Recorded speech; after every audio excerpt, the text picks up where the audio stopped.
महल जैसा घर। ये दोनों नन्हे दोस्त जहां रहते थे वो कोई साधारण घर नहीं था, वो था एक बहुत ही लग्जरी शानदार बंगला।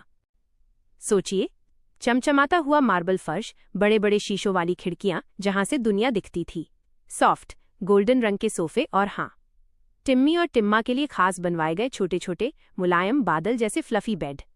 जब ये चलते थे तो उनके नन्हे नन्हे कदमों की पटर पटर आवाज पूरे बंगले में गूंजती थी और ये आवाज सुनकर किसी का भी दिल खुश हो जाता था। सुबह की शरारतें।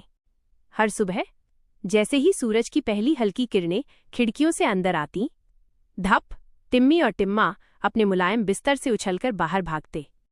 टिम्मी दौड़ता तो ऐसा लगता जैसे कोई छोटा सा मिनी रॉकेट छूट गया हो, और टिम्मा वो बस उसके पीछे पीछे भागती जाती, हंसते हुए, यानी अपनी छोटी सी पूंछ जोर जोर से हिलाते हुए।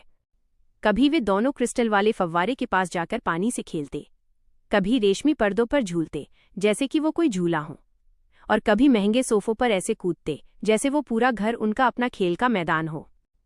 रोम का प्यार, इतनी सारी शरारतें, इतनी उथल पुथल, पर क्या उनके मालिक को गुस्सा आता था? नहीं, बिल्कुल नहीं, क्योंकि उनका मालिक एक प्यारा सा हंसमुख लड़का जिसका नाम था रोम उन्हें बहुत बहुत प्यार करता था। रोम के लिए टिम्मी और टिम्मा सिर्फ पालतू नहीं थे, बल्कि उसके छोटे छोटे दिल के टुकड़े सबसे प्यारे दोस्त थे।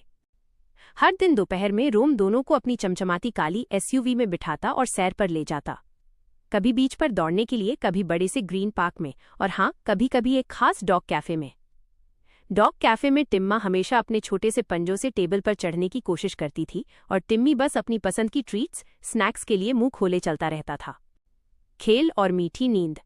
शाम होते होते दोनों वापस आ जाते और सीधे रोम के बड़े प्लेरूम में पहुंचते, वो जगह जहां सिर्फ मस्ती थी, रंग बिरंगी बॉल्स, च्यू टॉय, छोटी सी टनल और एक नन्ही सी स्लाइड भी। टिम्मी वूश करके ऊपर चढ़ता और नीचे फिसल जाता और टिम्मा उसके पीछे भागती। उनकी शरारतें देखकर किसी का भी दिल प्यार से भर जाए। और जब दिन भर की भाग दौड़ खत्म हो जाती, रात को रोम धीरे धीरे उनके सिर सहलाता और उन्हें छोटे छोटे स्नैक्स खिलाता। थके हुए दोनों पपी रोम के पास लिपटकर बैठे रहते, एक बड़ी सी जम्हाई लेते और फिर अपने मुलायम बादल जैसे बेड पर जाकर गोल मटोल होकर सो जाते। और जानते हो, नींद में भी दोनों की पूंछ धीरे धीरे हिलती रहती थी, शायद वे अगले दिन की नई नई शरारतों के सपने देख रहे होते थे। इस तरह टिम्मी और टिम्मा की हर सुबह, हर शाम, हर दिन सिर्फ प्यार, लग्जरी और ढेर सारी